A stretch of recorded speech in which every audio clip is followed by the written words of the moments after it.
Hello and welcome back to Tits, Tums and All Things Mum.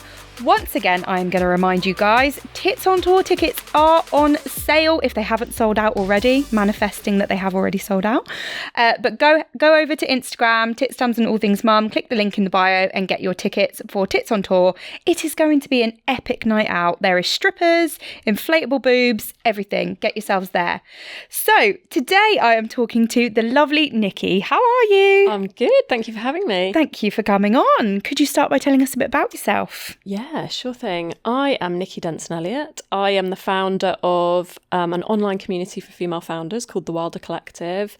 And I talk on my Instagram about kind of internalised misogyny, the gender confidence gap, sort of educating women and myself at the same time about all of that thing. And I'm a mum. Lovely. How old are your kiddies? 5 and 8. Oh, lovely. Yes. Yeah, so good ages. Yeah, really good ages. They're both in school now. Yeah. Yes, in school and like proper little people. So actually nice to spend time with. Yeah, I love that. Yeah, not like the attitudey toddler. Or the boring baby stage. bit. Yeah. Oh yeah, fully get that.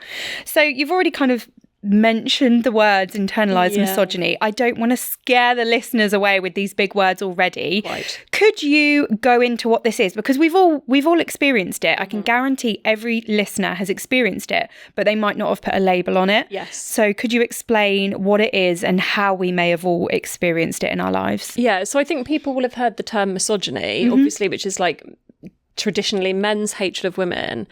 But internalised misogyny is a sort of judgment and pressure that we as women put on ourselves and other women as well. And it's not our faults. It's because of the way that we've been conditioned. It's because of patriarchy as a system, the way women are portrayed in the media, the way that we think about money.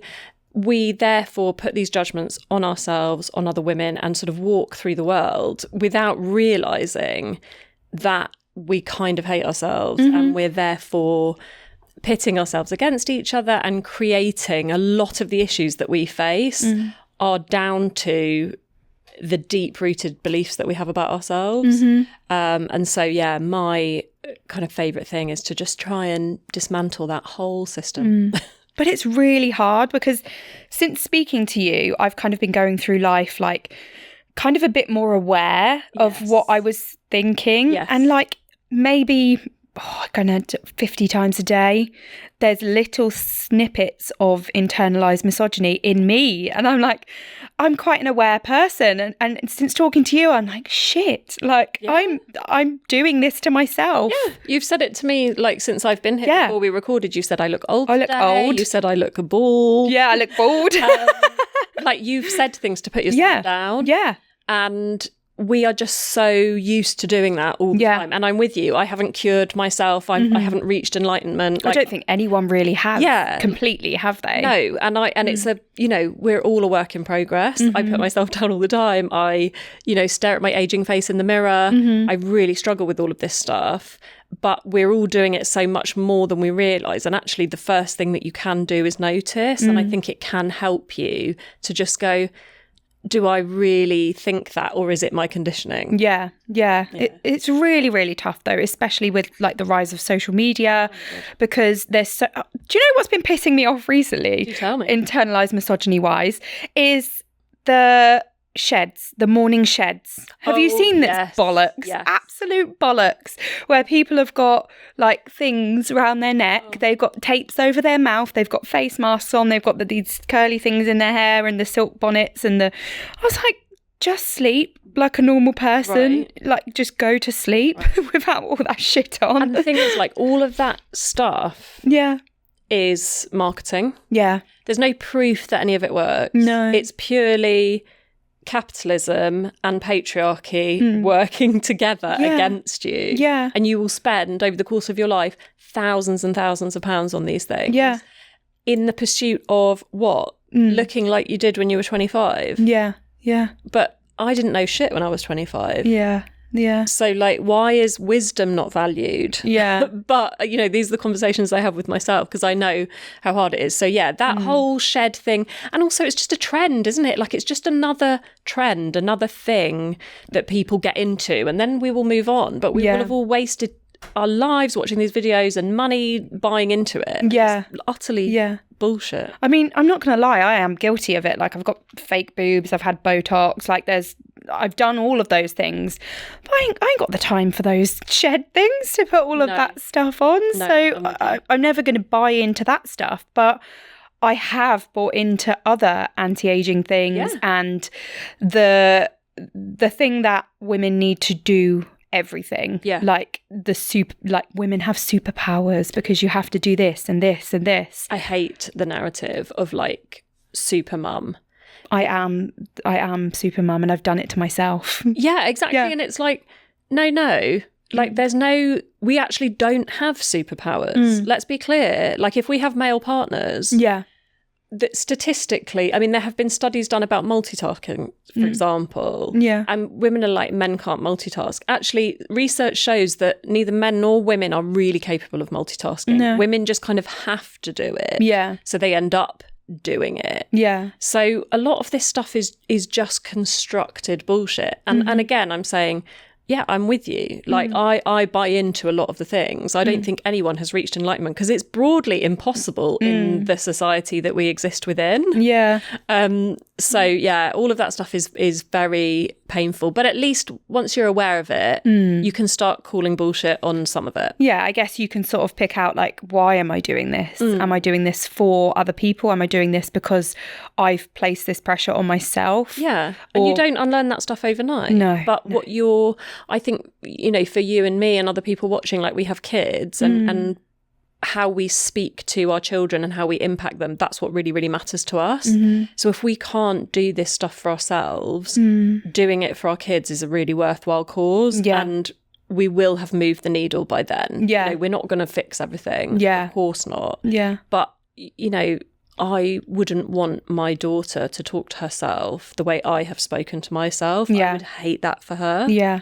And so it's like, this is bigger than me. Yeah. And I think that helps. Yeah. I think also living through the 90s, like that, what a time the 90s was for this conditioning about women and how your body should look. And they quite openly called people fat on TV, in magazines. Like, I mean, they still do now, but back then it was like Trini and Susanna type situation. I mean, my show and tell could have been, you know, every back issue of Heat from the 2000s. Yeah. And the circles of shame on, you know, body shaming, fat shaming, cellulite.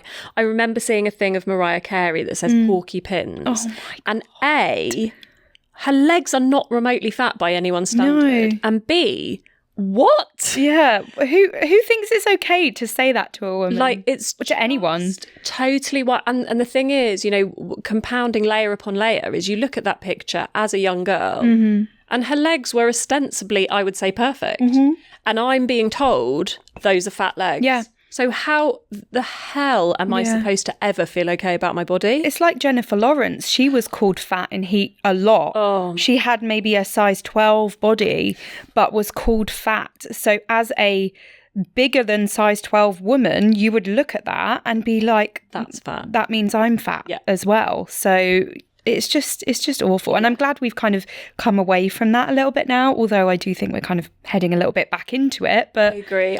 Listen, I mean, the media has a huge amount to answer for in terms of what they've done and also how that has conditioned us. And, you know, I interviewed the editor of Stylist recently and she was like, I made a conscious choice when I went to Stylist to not do what we had done that I really, on reflection, wasn't proud of. And at the time, she never questioned it. Yeah. We write headlines like this. Yeah. You know, we write stories like this, and it was just what was done. Yeah. And I think more people like that who are like, no, for clickbait, that would get a lot more clicks, but we're simply not going to buy into that stuff that just tears women down. Yeah. We just need more and more people like that in the media. Yeah, it's awful, isn't it? And looking at mums, what do you think kind of unspoken pressures mums have now got out there? Because I feel like this has got a lot to do with social media as well, and like the perfect mum and how they're portrayed on social media. Look, if you look at it, it's never been harder to be a mum than it is now. And the reason is we live in an economy where we need dual income households broadly. So we need, if you have children, we need mums and dads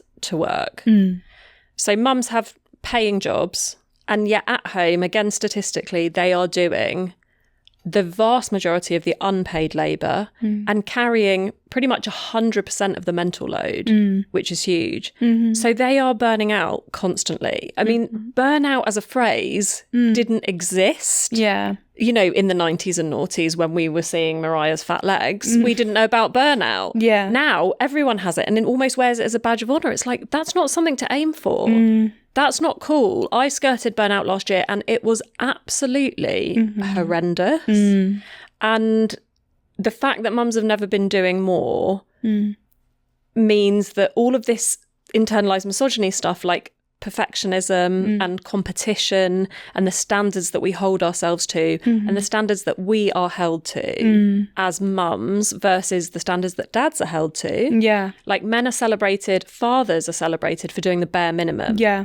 You know, if he does pick up, isn't he good? Yeah. Oh my God. I get this with my husband all the time. If I do pick up, am I good? Yeah. The school mums are always like, oh, your husband's so hands-on. He's always on the school run. And I'm like, hello, what about me? Children are 50% genetically his. Why would he not? Yeah, exactly. But he is the only dad that's on the school run a lot because a lot of the other dads are off playing golf or whatever. Wow. And like, so he gets praised for it. And we went for this day out as like school day out to California Country Park, and it was all mums and then my husband came with us as well, and they were all like, oh, isn't it really lovely that he's just so hands-on and he's just always there?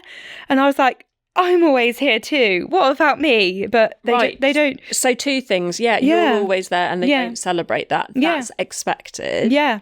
And secondly, why does that make him so great? Actually, is your husband's who are shit and mine is not good. Yeah. He's just being an equal parent. Yeah. And like, I'm not slagging off other people's husbands because this stuff goes really, really deep. So if you don't do work on this at home, like if you don't work to break the cycle, and my husband and I have really worked on that as well. Yeah. Through my work, it has enlightened both of us hugely. But like if you don't take some responsibility for having those conversations about splitting things more equally and you resent it, you have yourself to blame. Yeah. And I know that's a bitter pill to swallow because it's like, oh my God, I'm already doing so much. Now I have to be responsible for making stuff even at home as well. But it's like, you have to take the reins on these conversations. Again, not just for you, but for your like long-term health, mental health, well-being and of your children as well. Yeah. Because this stuff,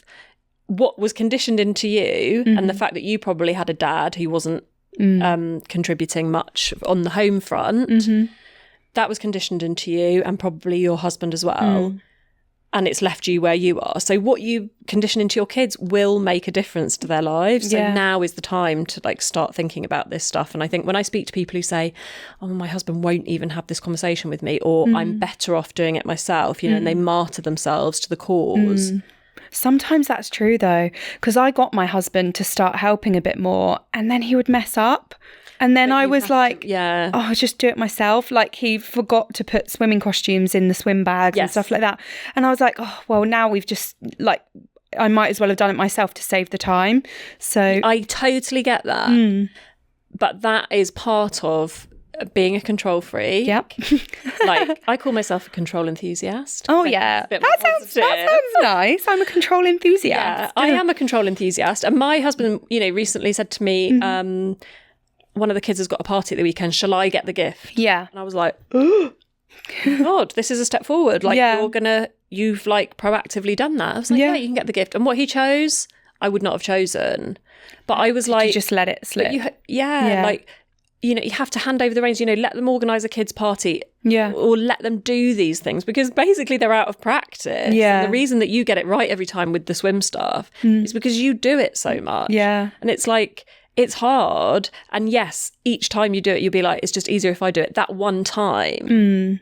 But, you know, at a certain point, there's a tipping point and you have to decide, like, for longer term benefit, is it worth relinquishing some of this control? Yeah. And then, you know, seeing the payoff down the road. Yeah.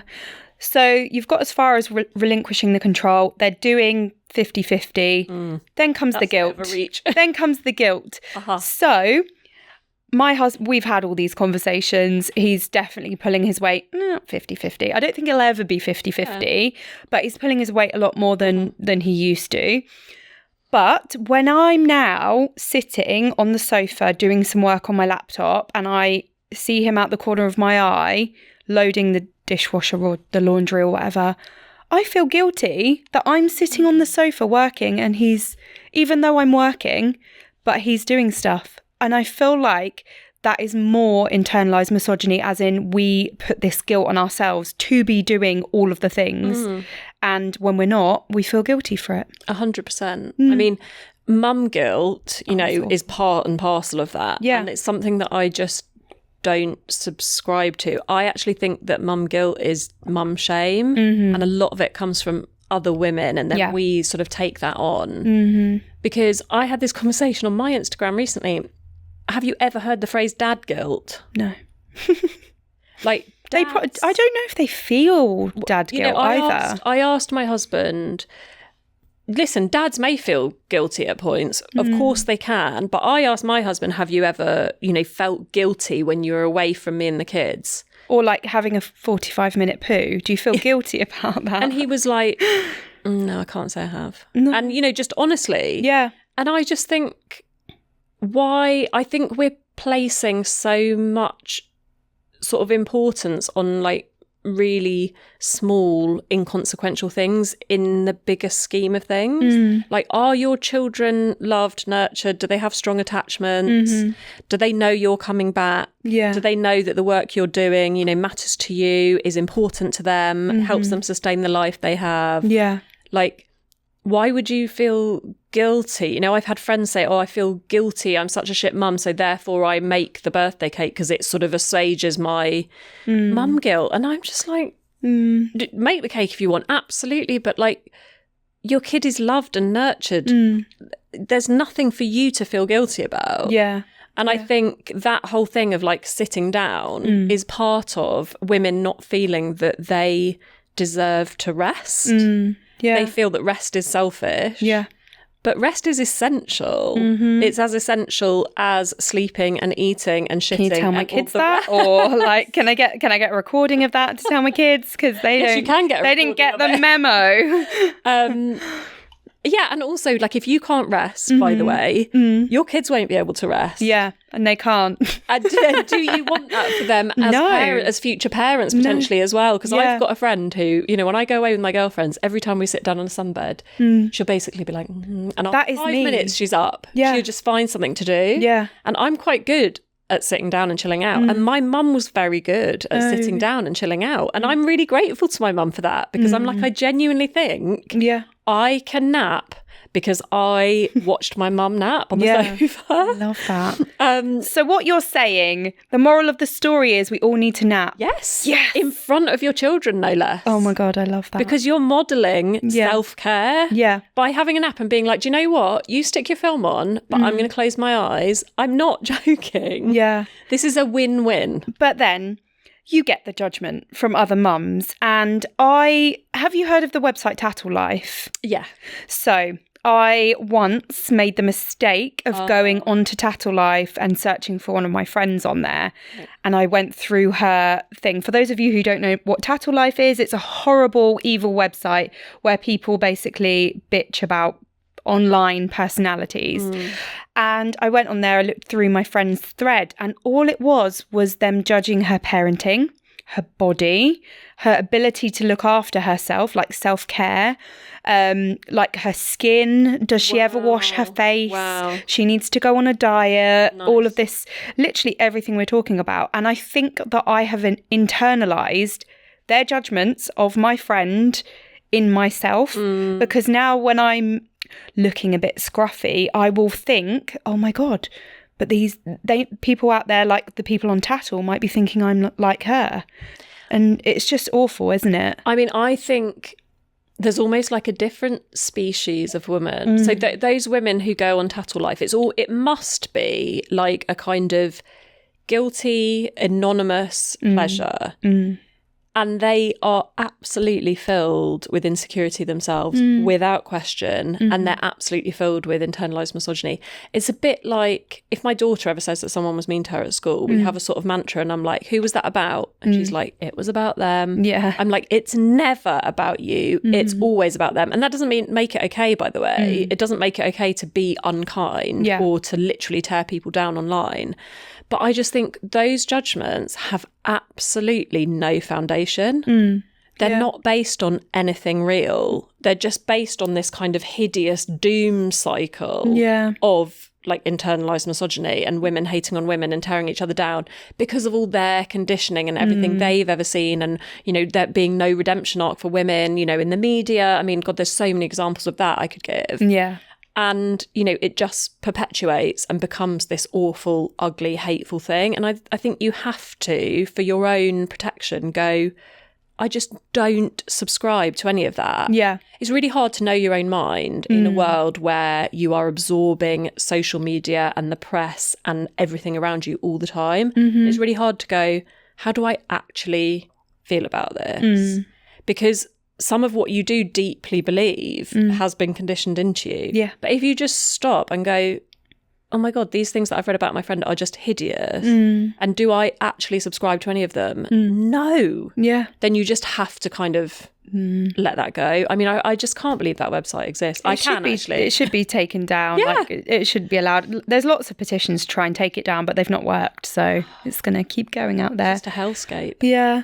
So if you could shout one message to the women out there, I know it's hard, but one message to the women that are judging themselves, what would it be? I would say why. Like, ask yourself why you are judging yourself, why you feel ugly, wrinkly, why you feel selfish, why you feel it's not okay to sit on your laptop while your husband's loading the dishwasher. Because a bit like I said at the beginning, like if you notice, that's the first step in kind of unlearning. You said to me, since we've been talking, I've been noticing a lot more I've literally stuff. said things like 3 times since we've been talking. And that's really positive, though, that you have been noticing things as you go around your life, because it's like bringing it into the light.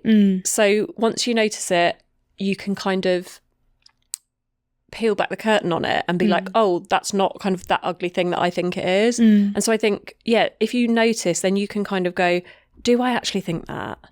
Or is it my conditioning? Yeah.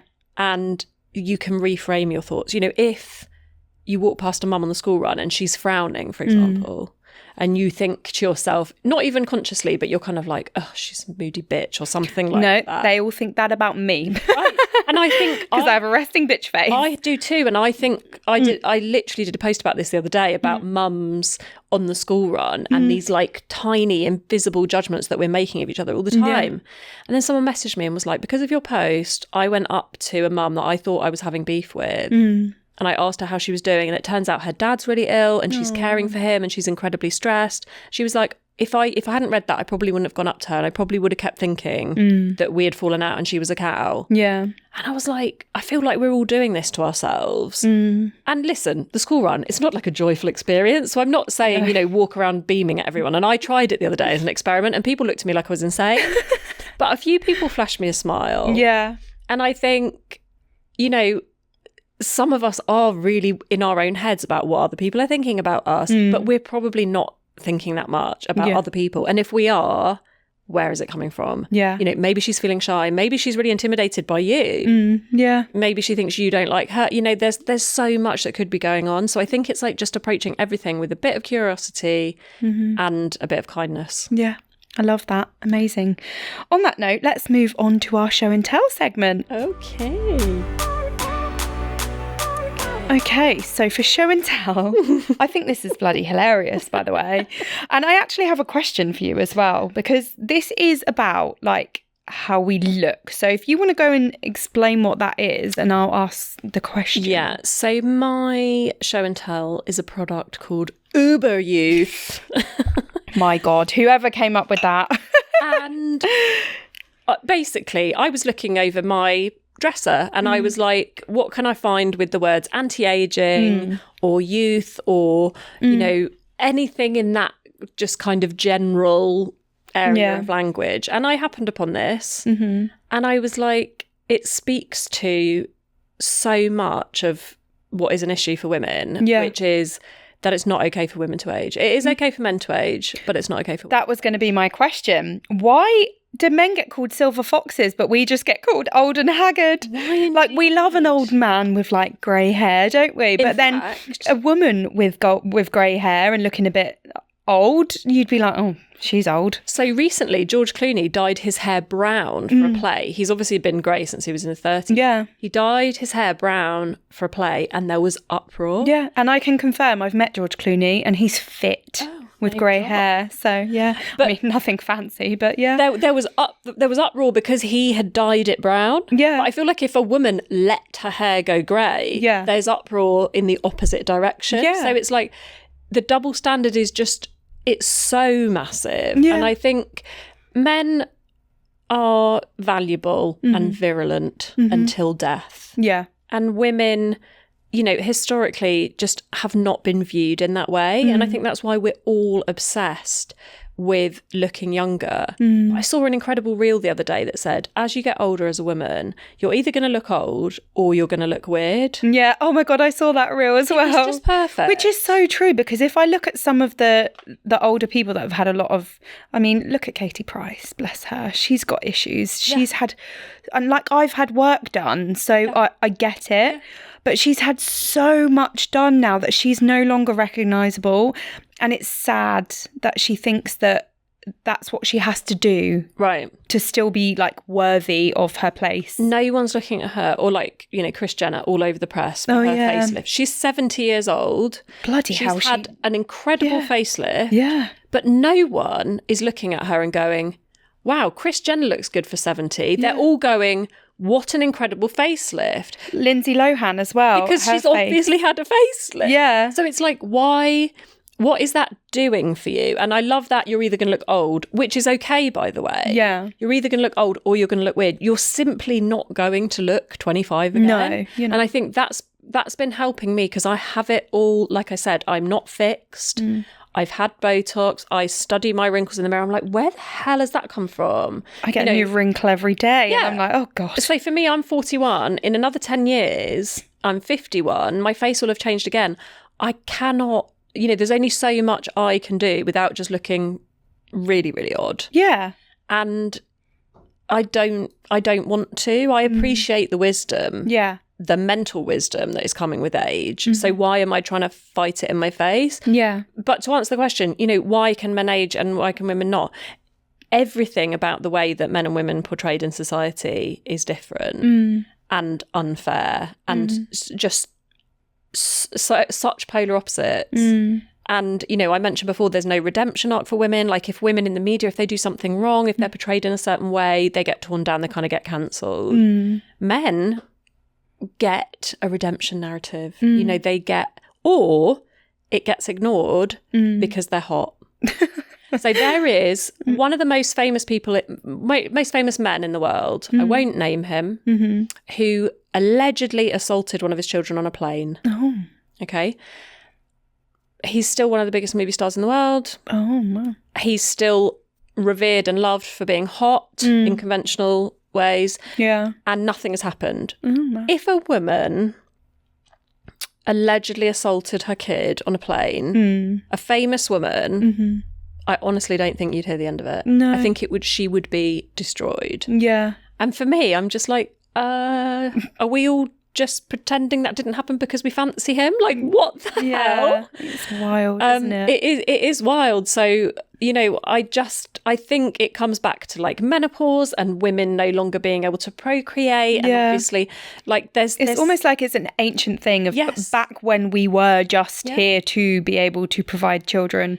And once we've done that, we're done with. But do you know what I found out recently in some research I was doing is that history has actually, in some cases, been written incorrectly because of male bias, because of the bias of male historians. So in hunter-gatherer communities, so right back to the foundation of human life, they've now discovered that actually grandmothers were some big-time hunter-gatherers.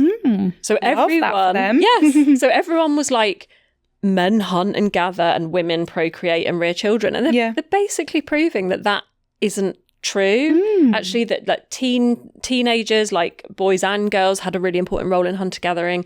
Women did as much as men, and the elders, the grandmas, were like the boss. Yeah, I love that. And it's just...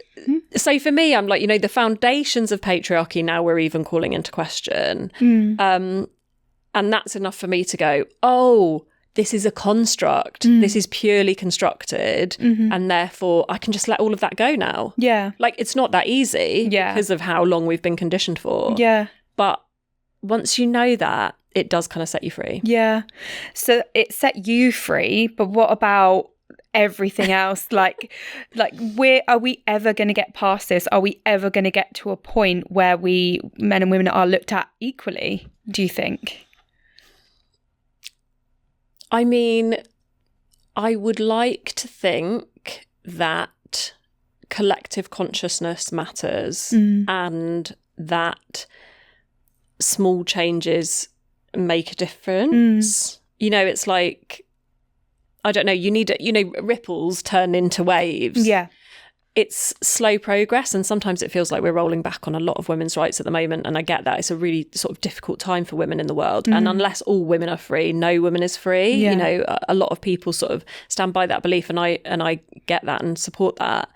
But I think generally, if men and women work together, we need men, we need male allies, and this is what I say to people. I love men. I'm not anti-men. Yeah. I'm anti some men. If you look at the likes of like Andrew Tate and of course, they're the ones toxic masculinity can do one. But kids are watching him and aspiring to be like him, which is just bringing further generations of this.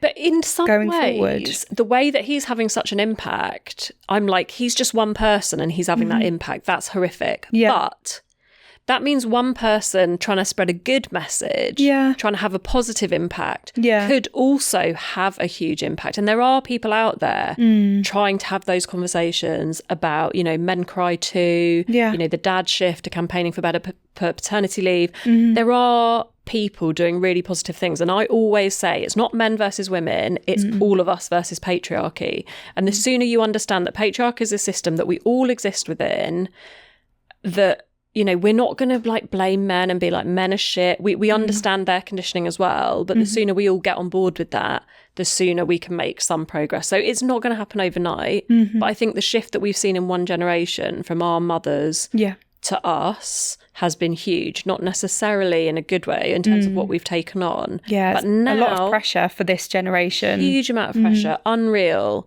But I think that means that we should be able to make some really positive shifts in time for the next generation. I hope so. Because could you imagine our children growing up in a world that's a bit more equal and there's a lot less pressure on the women? That's like my whole, purpose in life now, right? Like everything that I do, every conversation I have my kids in mind. I have a girl and a boy. So yeah, same. Yeah, like it's front of mind for me. And it's just like, I see glimmers of hope. Yeah, good. Let's keep our fingers crossed and keep shouting the message out there. And now it's time for Spin and Spill. Ooh, exciting. Here we go. So here is our Spin and Spill wheel. So if you want to give it a nice big spin, we will see what you get. Ooh. Oh, what has been your best part of motherhood? It's tough, isn't it, that question? It is tough, but I actually really glad it landed on that for me because I love being a mum so much, and I almost think that like it's not okay to say it. No, it is. Do you know what I mean? In terms of like we've gone through some years of like women lamenting how hard it is having kids, and absolutely it is hard. But it's also amazing and I love it. Yeah. And I think when I had my kids, I really wanted to have kids with my husband. I wasn't like, I'm super maternal and I will have children at any cost. But I met him and I was like, I want us to have a family together. Yeah. And I didn't really think about, I thought about having kids, but I didn't think about being a mum, if that makes sense. Yeah. And I actually love being a mum. I love the responsibility of like shaping these humans, and I love the kind of social experiment of having a girl and a boy and like seeing how they move through the world. And the best part is the smell of their heads. Oh, yeah, but it goes so quickly. Yeah, but my kids' heads, I still love sniffing them. Yeah, once, like when they've, do you know, not the vinegar sweat smell. Oh, like no. This current weather that we've got at the moment, true. they're both coming home stinking of vinegar. But There's when like they've had, thing. but when they've had their bath and they're all, it's so lovely to sniff them. Yeah, my son is really cuddly. I mean, my daughter, my son is as well. If you can get a cuddle out of her, absolutely take it. But my son, you know, he magnetizes towards me, and I'm just like, why does your head smell good? And there's the wanting to eat them as well, but that's actually a thing. There's science behind that, why we want to eat them. Really? Yeah, it's like it's a thing. I can't remember what it is. I could just eat his little bum. I could just nibble them. Yeah, I just want to nibble them. And I just think they're so great. I just think they're great people, and I think that often, we do kind of slag off quite a lot of parenting. Yeah, and I get that because it is super tough. But I think overall, I just absolutely love it. I'm obsessed with them, and the best part is just getting to do it at all, because I had IVF to have my kids. They didn't come easy, and I'm just like, it's just really fun. Yeah. I love that for you. Right, we are going to head over and do stroller speedway now, so you get to relive some of those early parenting years with a shit-filled nappy. Exciting. Let's head over.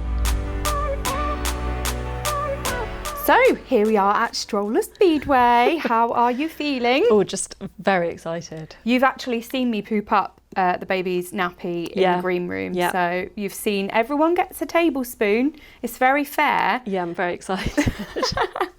So the situation is she's done a poo whilst in the pushchair. You need to take her out, clean her bum as clean as you'd like your own child. As I said, some of them have been a bit questionable. Put the nappy back on, do her vest up, put her back in the pushchair, slalom that way, touch my shoulder to finish. Okay. What time am I going for? Less than a minute. Less than a minute if you want to be near the top, and less than 2 minutes if you don't want to be near the bottom. Right at the bottom, okay. Yeah. So you've got this. Yeah. I'll give you a countdown and then we'll go. Okay. You ready? Yep. 3, 2, 1, go. Okay. You've got this. It's been a long time. Gross. It just kills me how much that actually looks like It just does poo. look like baby poo. Oh my God, getting into the wipes. And then always. pulling out 100 wipes at once. Yep. Yeah. Although I don't think they join them like they used to. Oh, really? Because That's I remember progress. like taking out the lines Yeah, of it. yeah. It doesn't do Does it that not anymore. happen? It doesn't do Oh it. dear, this is foul. Okay. Beautiful. You're at 30 seconds. Oh my God, how did someone do this in a minute? I don't know. Andy was a dad as well. He did a great job. Oh my God. This is absolutely foul. Right. The kids have definitely gone back and nappy's dirtier than that. So it'll do. Love that. Well done. Doing well. That's it. Okay. Back in the pushchair. Okay. And then This the way? slalom. I mean, well, yeah. Oh my Go God, back. drag to the nappy with me. Then go back the other way. Oh my God. Don't worry about knocking cones over. People take them out all the time. Okay. Back the other way. Touch my shoulder to finish. Oh my God, I'm a terrible driver. There's been worse. Okay. Where do you think you are? Really, I want to beat Ro because I know her. Where's Ro on here? Oh, you didn't beat Ro. God damn it. You are at 1 minute 19. That's so you're terrible. 4 seconds slower than Ro. That's terrible. Sorry, Ro. You're going up a bit. Yeah, You're going exactly. under Ro. You're literally directly below Ro. Well, I guess I'm in good company. There you go. Lovely. I think you did well. Like this nice sort of middle area-ish of Yeah, the I mean, ball. okay, I'll take it. You're not down here. Yeah. That's all that matters. Amazing. Let's head back over. Amazing. So how was your experience of Stroller Speedway? A little bit terrifying to change a nappy. You did good. I don't think I did do well, did I? I mean, think knocked you're over like, you knocked over a cone, yeah, you did. But I smeared you poop smeared peanut across- butter everywhere. But you're in like the top half of the board. Yeah, I didn't totally embarrass myself. 4 seconds after row. Yeah. So I think you did all right. Yeah, I think you did all right. Yeah. I mean, you're not at the bottom. Yeah. You know, we could look at it like that. Yeah. Positives and all that. Yeah. Love it. So thank you so much for coming on today. Could you tell everybody at home where we can find you online? Yeah, my main hangout is Instagram. My handle is wilder.ones, and you can also find me at thewildercollective.co.uk. Amazing. Thank you so much for coming on today. Honestly, I could talk about this for hours. So if you ever want to come back and do another one and talk some more, and I think so many people will love this episode as well, because they will be deep in the internalized misogyny and will be struggling with it, but won't know that that's what it is. Yes, totally. So I think they're going to love this episode. Oh, so do come back. Yeah, absolutely. I do talk about it for hours, by the way. Yeah, exactly. So everyone needs to go follow Nicky and just see all of the stuff about it, because it's really interesting when you start to delve into it. I totally agree. Thank you so much for coming on, and thank you to everyone for watching and listening at home. Please head over to Tits, Tums and All Things Mum on Instagram. Click the link in the bio to get your Tits on Tour tickets, and also drop us a comment, like, subscribe, follow, all the things, and I'll see you next time.